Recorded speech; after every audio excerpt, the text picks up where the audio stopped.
Hey, what is going on? It is J Prissy coming back at you, baby. And I just have to say, welcome if this is your first time to the channel. And also, I would like everybody to click those thumbs up button. I'm just going to get into it, you all, because there's so much that I got to talk about tonight. Now, I'm just going to start off with TD Jakes. TD Jakes know he was wrong. And if you all have not been catching up on what he said or whatever, it's been on all the blogs of him talking about preachers of LA. I feel some kind of way, you know what I'm saying, because I love the show and it has also a good message with it, but it's like he's calling the show junk, and how he has his own money. He came to Dallas with his own money. He will be expecting to leave with his money. He was being very cocky in his message and talking about his slimy suit and how he make his money from, you know, books and also from movies and everything else. It was just like, you know, it's nothing like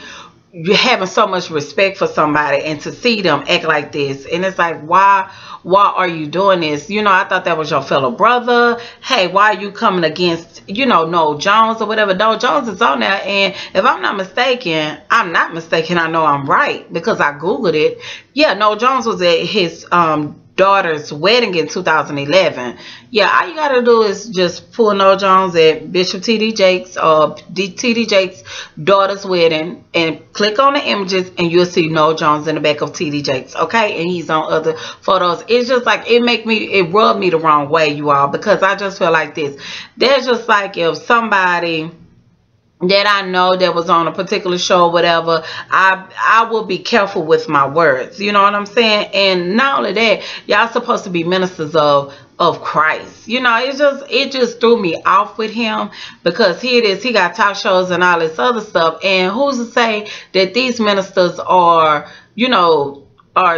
taken away from they church and all this other stuff. From what they're saying is that, hey, for the people that's around them or whatever, their church pays for their ministry. So it's like, you know, they probably are accepting a salary, and they probably are just accepting love offerings. It's just like, but TD Jakes, I feel like he had no right to try to call the show junk, because I appreciate the show. It also opens up with the message. It shows all of them always opening up with some encouraging words, you know what I'm saying? So I just felt some kind of way with that wasn't cool. Now I'm gonna get into Preachers of LA, if you haven't noticed, 2 and 3, and I'm just gonna pull the highlights because I want to keep it, you know, short and simple, okay? Or at least up on the 15 minutes. Now, okay, Dominique and Dietrich, you know, they talking about what happened at the man cave, and Dominique was asking him, you know, how was he talking?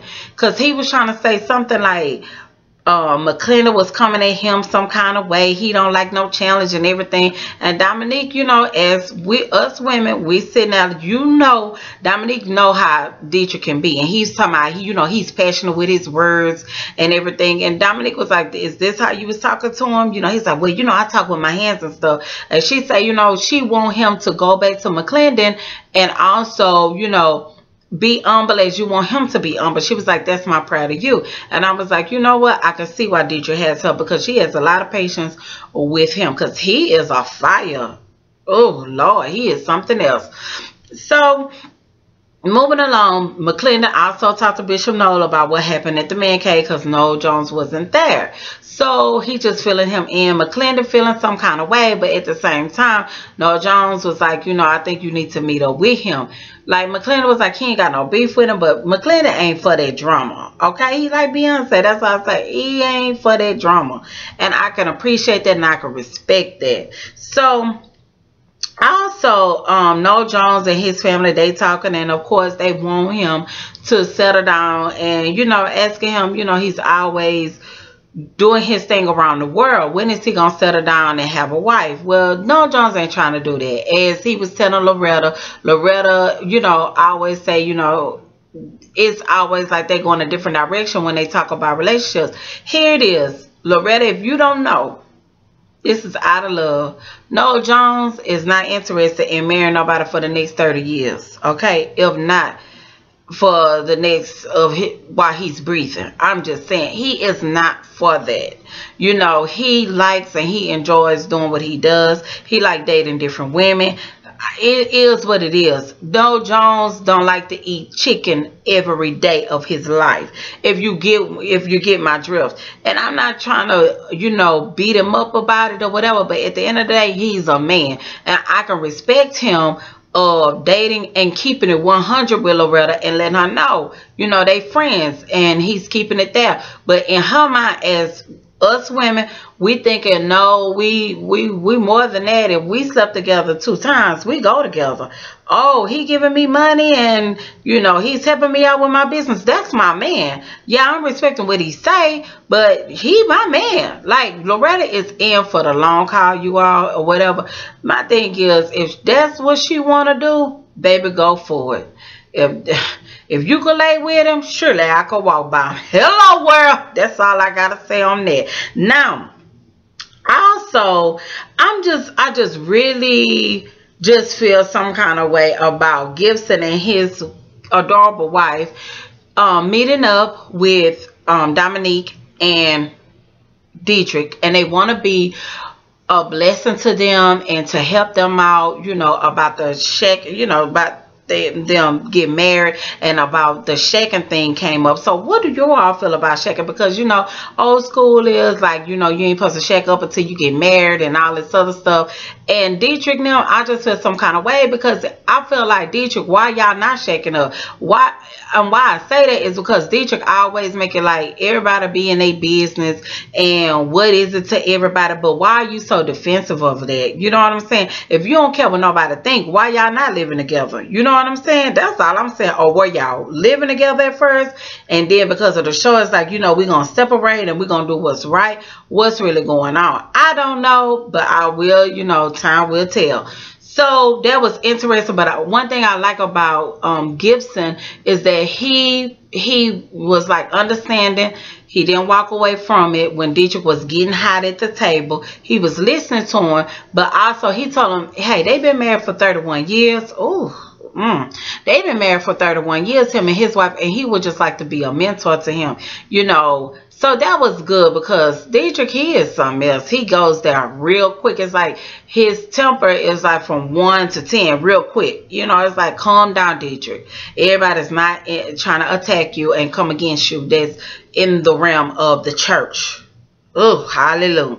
So then we're going to swing it to episode 3. Oh yeah, the transgender. You know, that was really something else, because that transgender really looked like a boy. And if you don't know, like Haslip, that was a former member of his, and she stopped coming to the church, but he was like, you know, he want to show her love, and he told her, you know, I can't call you by that name because I don't want to offend God, you know. But he was like, but him and his wife, they were so supportive, and they was like, they want her to come to church, and you know, they don't want people to look at her funny. She ain't got to sit in no special section, you know, and everything else. And I was like, that's what church is about, you know. That's what real church is about, not shining nobody away. But I'm just gonna get into episode 3. Those are highlights.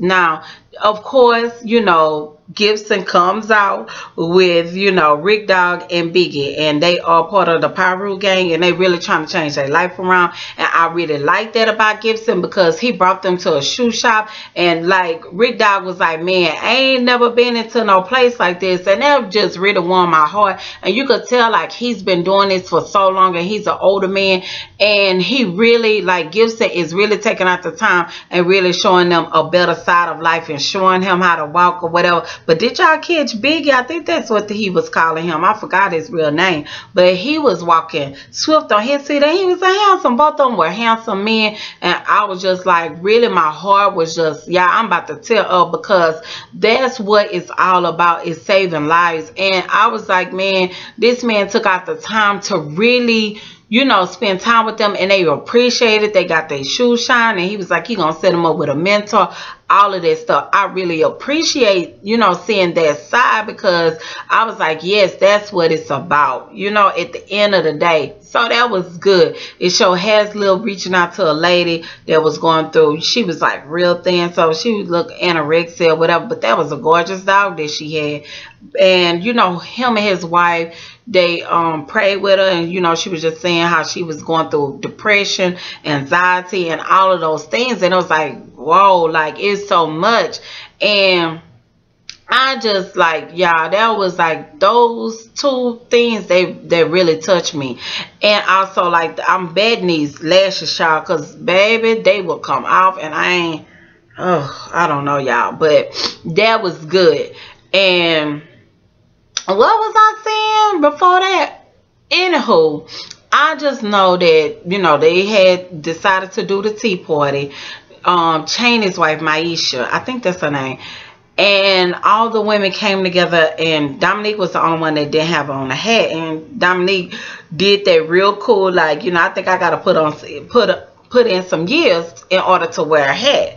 And they played it out, but more so that they were digging into Miss Loretta, because they wanted to know, like, what's going on with you, and you know, Pastor Noel Jones, you know, let us know what's going on, you know, and everything else. But Bishop Noel Jones already schooled her on how to handle the women and everything else, and he was telling her, if you gonna come back with a different impression or whatever, like what's going on with them, then hey, she got the clue. So she handled it well, and she was letting them know that it's nothing going on. But baby, did y'all catch it when Miss Lavette, that's Gibson's wife, pulled Dominique to the side and was asking her, you know, well, Dominique said something like she felt like her and Dietrich are already married, because when a man enters a woman, that's considered married.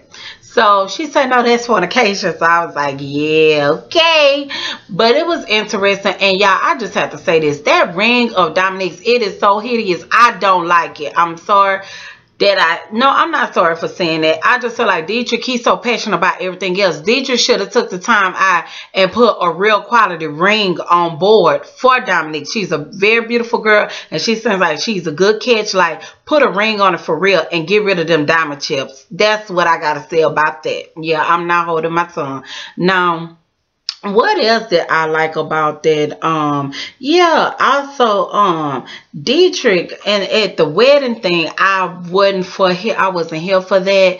Like, I really didn't like how he was trying to you know, saying that this is second time around or whatever. Okay, the first time wasn't right. You know, let this girl enjoy picking out her wedding and letting it be for what she wants to be. I've already done this. I've already done that. It's like, boy, go sit down. But at the end, he came back and, you know, he apologized and say, you know, he just want her. You know, so he kind of smoothed that over. It's just like, Dietrich, you need to come on and get it together. But did y'all notice that how Dietrich wants to know what's going on with Loretta and Noel Jones, talking about, you know, because it was a thing about her being at the tea party or whatever. So that was like, you know, like Dominique say, you being messy, you know, like stay out of it. And also Gibson wants to talk to Noel Jones about what's going on with him and Loretta as well. So hey, they probably had them relationships with him and feel like that they could come to him and ask him those kind of things. But also we did learn in this episode, well, we've been knowing, well, if y'all ain't know, how those women are just as bold. They love men of power, and how they don't mind going bold, sending pictures, and also elbowing other people wives just to get to the man. It's just like, it is just horrible. That's what Haslip's wife said, and I believe her, because her husband, he's nice looking. So, you know, like she was telling Dominique, because Dominique was like, some girl hit her up on Instagram and all this other stuff about Dietrich and how fine he is and stuff like that. So she was like, it doesn't matter if he's a supervisor, a janitor, a supervisor, whatever. Women love men with power. So that was interesting, and I really enjoyed this show. Like I say, it has a message in it as well, and also we see that they are men before, at the end of the day, they are men before they are pastors and bishops and everything else. And I really enjoy it, and I hope you all are enjoying it too, and I would like to hear you all comments. So holla at your girl. All right, bye bye.